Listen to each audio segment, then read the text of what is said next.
आज हम सकर्मक व अकर्मक क्रिया की पहचान करना सीखेंगे, यानी कि कौन से वाक्य में क्रिया है वो सकर्मक है और कौन से वाक्य में जो क्रिया है वो अकर्मक है। पहले हम क्रिया किसे कहते हैं, क्रिया के काल और उसके रूप पढ़ चुके हैं और कुछ उदाहरणों के माध्यम से हमने उनमें पहचाना भी है कि कौन सा कर्म है, कौन सा कर्ता है और कौन सी क्रिया है, और कौन सी क्रिया में सकर्मक क्रिया है और कौन सी में अकर्मक क्रिया है। आज मैंने यहाँ कुछ उदाहरण लिखे हैं जिनके माध्यम से हम क्रियाओं की पहचान करेंगे कि कौन से वाक्य में सकर्मक क्रिया है और कौन सी में अकर्मक क्रिया है। तो आइए देखते हैं। सबसे पहला है बच्चे पुस्तक लाए। तो इसमें जो लाए हैं वो क्या है, हमारी क्रिया है। तो यहाँ लिखेंगे क्रिया, क्योंकि लाने का काम किया जा रहा है। और मैंने कहा था कि जिस शब्द से हमें किसी काम के होने का पता चलता हो वो क्या कहलाती है, क्रिया कहलाती है। फिर है क्रिया लाए, तो इसे कौन लेकर आया है, बच्चे, यानी इस काम को करने वाला कौन है, बच्चे। तो ये क्या हो गए हमारे कर्ता। अब लाने का असर सीधा कर्ता पर ना पढ़कर किस पर पड़ रहा है, पुस्तक पर। तो जो ये हमारी पुस्तक है ये क्या हो गया, कर्म। तो जो क्रिया है वो किसके साथ आई है, कर्म के साथ आई है। तो ये क्या हो गई, सकर्मक क्रिया। क्योंकि मैंने कहा था कि जो क्रिया कर्म के साथ आती हो वो कौन सी क्रिया होगी, सकर्मक क्रिया। फिर है राधा खाना बनाती है। तो राधा खाना बनाती है, इसमें बनाती है वो क्या है, हमारी क्रिया है, क्योंकि बनाने का काम है वो इसमें किया जा रहा है। अब कौन बनाता है, खाने को कौन बना रहा है, राधा, यानी ये हो गई कर्ता जो इस काम को कर रही है। और राधा क्या बना रही है, क्या के उत्तर में हमें क्या प्राप्त हो रहा है, खाना। तो खाना हमारा क्या हो गया, कर्म। तो क्रिया किसके साथ आई है, कर्म के साथ, क्योंकि इसमें जो बनाने का असर है वो सीधा हमारी इस कर्ता पर यानी राधा पर ना पड़कर किस पर पड़ रहा है, खाने पर। तो जो क्रिया है वो कौन सी क्रिया हो गई, सकर्मक क्रिया, क्योंकि ये क्रिया भी है वो कर्म के साथ है। सकर्मक यानी साथ में। फिर है दिन निकल रहा है। इसमें जो ये निकल रहा है यहाँ से लेकर यहाँ तक, ये पूरी हमारी क्या है, क्रिया। अब निकल रहा है ये पूरी क्रिया है। अब ध्यान दीजिए कि कौन निकल रहा है, तो दिन निकल रहा है। अब यहाँ क्या लगाकर प्रश्न करेंगे तो भी दिन आएगा। क्या निकल रहा है, दिन। तो लगेगा कि ये दिन है, यही हमारा क्या है, कर्म है, जबकि ऐसा नहीं है। इसलिए मैंने आपको बताया था कि कभी कभी जो क्या होता है वह कर्ता को भी स्पष्ट करने लगता है या कर्ता की तरफ हमें इशारा करता है। यहाँ भी बिल्कुल वैसे ही स्थिति है। जो दिन है वो एक्चुअल में क्या है, हमारा कर्ता है, कर्म नहीं है। इसलिए यह क्रिया क्या कहलाएगी, अकर्मक क्रिया कहलाएगी, क्योंकि दिन हमारा क्या है, यहाँ कर्ता है।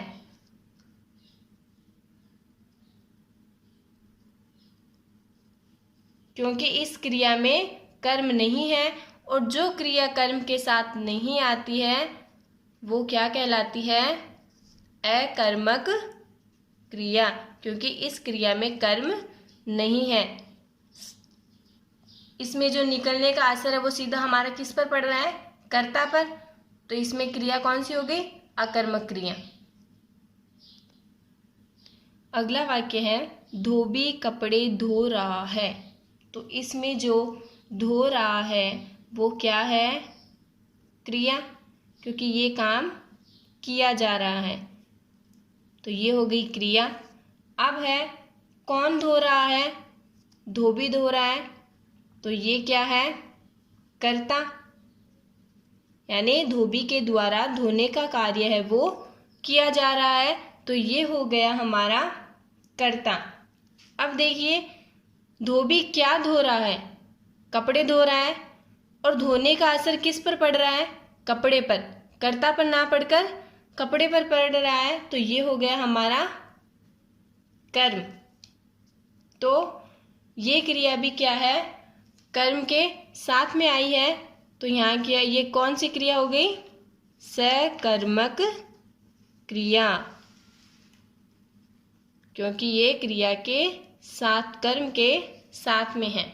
आगे है, बच्चे बहुत देर तक हंसते रहे। इसमें जो हंसते रहे हैं वो क्या हो गई? क्रिया, क्योंकि हंसने का काम यहाँ किया जा रहा है। अब हंसते रहे, कौन हंस रहा है? बच्चे। तो बच्चे क्या हो गए? कर्ता। हंसने का काम किसके द्वारा किया जा रहा है? बच्चों के द्वारा। तो बच्चे हैं वो क्या हो गए? कर्ता हो गए। अब इसमें जो बहुत देर तक जो ये शब्द आए हैं तीनों, इसको ऐसा मत समझ लीजिए कि ये तीनों मिलकर कर्म का कार्य कर रहा है, बल्कि बहुत देर तक जो हंसना है वह हंसने का समय बता रहा है, जो क्रिया की विशेषता बता रहा है। जो हमारे हंसते रहे शब्द है इसकी विशेषता बता रहा है, और इसे हम क्या कहेंगे? क्रिया विशेषण। जो क्रिया के शब्दों की विशेषता बताता हो उसे हम क्रिया विशेषण कहेंगे। क्रिया के हंसने का समय बता रहा है, क्योंकि ये क्रिया विशेषण के बाद में, क्रिया विशेषण को मैं है वो आपको बाद में विस्तार से बताऊंगी कि क्रिया विशेषण किसे कहते हैं। तो इसमें जो हमारा ये बहुत देर तक शब्द है वो क्या हो गया? क्रिया विशेषण। हमें इसे कर्म नहीं मानना है, क्योंकि ये इसकी विशेषता बता रहा है। तो देखिए, ये जो हमारा वाक्य है इसमें क्रिया है, कर्ता है, क्रिया विशेषण है, यानी कर्म नहीं है। तो ये कौन सी क्रिया हो गई? अकर्मक क्रिया।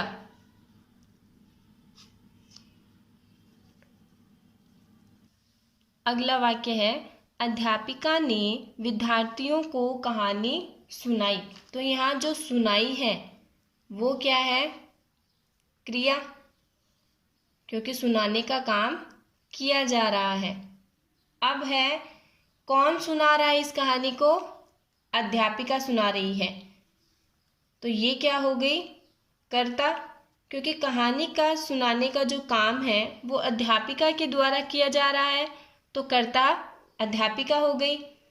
अब देखिए, यहाँ ध्यान देने वाली बात क्या है कि हमें क्या के उत्तर में भी को प्राप्त हो रहा है कि क्या सुनाई जा रही है? कहानी। और किसको सुनाई जा रही है? विद्यार्थियों को, यानी दोनों के उत्तर में प्राप्त हो रहा है। तो ये जो दोनों हमारे हैं, विद्यार्थियों और कहानी, ये दोनों ही हमारे क्या है? कर्म है।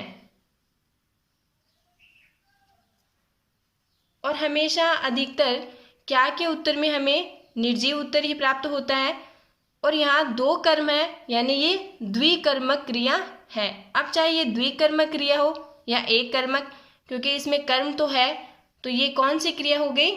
सकर्मक क्रिया। तो यहाँ हम लिख देंगे सकर्मक क्रिया, क्योंकि ये क्रिया कर्म के साथ आई है। अगला है, मजदूर मकान बनाते हैं, यानी बनाते हैं वो इसमें क्या है? क्रिया, क्योंकि यहाँ बनाने का काम किया जा रहा है। अब कौन बना रहा है मकान? तो मजदूर बना रहे हैं। तो मजदूर क्या हो गया? कर्ता, जो इस काम को कर रहा है। अब प्रश्न ये है कि मजदूर बना क्या रहे हैं? क्या बना रहे हैं? मकान। तो ये क्या हो गया हमारा? कर्म। बनाने का जो असर है वो सीधा हमारा कर्ता पर ना पड़कर किस पर पड़ रहा है? मकान पर। तो जो ये क्रिया है वो कर्म के साथ आई है, तो कौन सी क्रिया हो गई? सकर्मक क्रिया। इसी प्रकार आगे और उदाहरण देखेंगे। अब देखिए, पिताजी समाचार पत्र पढ़ते हैं। तो इसमें जो पढ़ते हैं वो क्या हो गई? क्रिया। तो यहाँ हम लिख देंगे क्रिया, क्योंकि पढ़ने का काम किया जा रहा है। अब है, कौन पढ़ रहा है? पिताजी। तो पिताजी क्या हो गए? कर्ता, क्योंकि इस काम को करने वाले पिताजी हैं। अब बचा है समाचार पत्र, यानी पिताजी पढ़ तो रहे हैं, लेकिन प्रश्न ये है कि वो क्या पढ़ रहे हैं। तो क्या के उत्तर में हमें क्या मिला है? समाचार पत्र। तो ये हो गया हमारा कर्म। पढ़ने का जो असर है वो सीधा कर्ता पर ना पढ़कर समाचार पत्र पर पढ़ रहा है। तो ये क्रिया कौन सी हो गई? सकर्मक क्रिया, क्योंकि ये किसके साथ आई है? कर्म के साथ में है। तो हम यहाँ लिख देंगे सकर्मक क्रिया। आगे देखिए, बालक निबंध लिख रहा है। तो जो लिख रहा है वो क्या है? पूरी क्रिया है, क्योंकि यहाँ कौन सा काम किया जा रहा है? लिखने का। अब लिख रहा है, कौन लिख रहा है? बालक। तो ये क्या हो गया? कर्ता, यानी ये इस काम को करने वाला है, लिखने वाला है। अब बचा है निबंध। बालक लिख रहा है, लेकिन क्या लिख रहा है? क्या के उत्तर में है? निबंध लिख रहा है। तो ये हो गया कर्म। क्रिया है वो कर्म के साथ आई है। लिखने का जो असर है वो सीधा कर्ता पर ना पढ़कर कर्म पर, इस निबंध पर पड़ रहा है। तो ये कर्म हो गया। तो यहाँ लिख देंगे सकर्मक क्रिया, क्योंकि जो हमारी क्रिया है वो कर्म के साथ में आई है। आगे है, नदी बहती है। इसमें जो बहती है वो हमारी क्या है? क्रिया, क्योंकि बहने का जो काम है वो किया जा रहा है। अब इसे कौन कर रहा है? नदी। ये क्या है? कर्ता। ध्यान दीजिए, यहाँ कर्म नहीं है, क्योंकि सीधा ये काम है वो कर्ता के द्वारा किया जा रहा है। यानी क्रिया का सीधा असर किस पर पड़ रहा है? नदी पर, किसी अन्य शब्द पर ना पड़कर सीधा हमारे कर्ता पर पड़ रहा है। तो ये क्रिया क्या हो गई? अकर्मक क्रिया, क्योंकि ये क्रिया है वो कर्म के साथ नहीं है। तो हम यहाँ लिख देंगे अकर्मक क्रिया। आगे है, मोहन किताब पढ़ता है। तो देखिए, पढ़ता है वो हमारी क्या है? क्रिया। तो हम यहाँ लिख देंगे क्रिया। अब कौन पढ़ रहा है? मोहन। तो लिख देंगे कर्ता, यानी ये इस काम को करने वाला है। अब मोहन क्या पढ़ रहा है? किताब पढ़ रहा है। तो ये हो गया कर्म। पढ़ने का सीधा असर कर्ता पर नहीं पड़ा है, किताब पर पड़ा है। तो ये क्रिया कौन सी हो गई? सकर्मक क्रिया। तो आज हमने इन वाक्यों के माध्यम से सकर्मक और अकर्मक क्रियाओं को पहचानने का है वो सीखा है। आप भी अभ्यास करेंगे वाक्य बनाकर कि इसमें कौन सी क्रिया सकर्मक है और कौन सी अकर्मक है।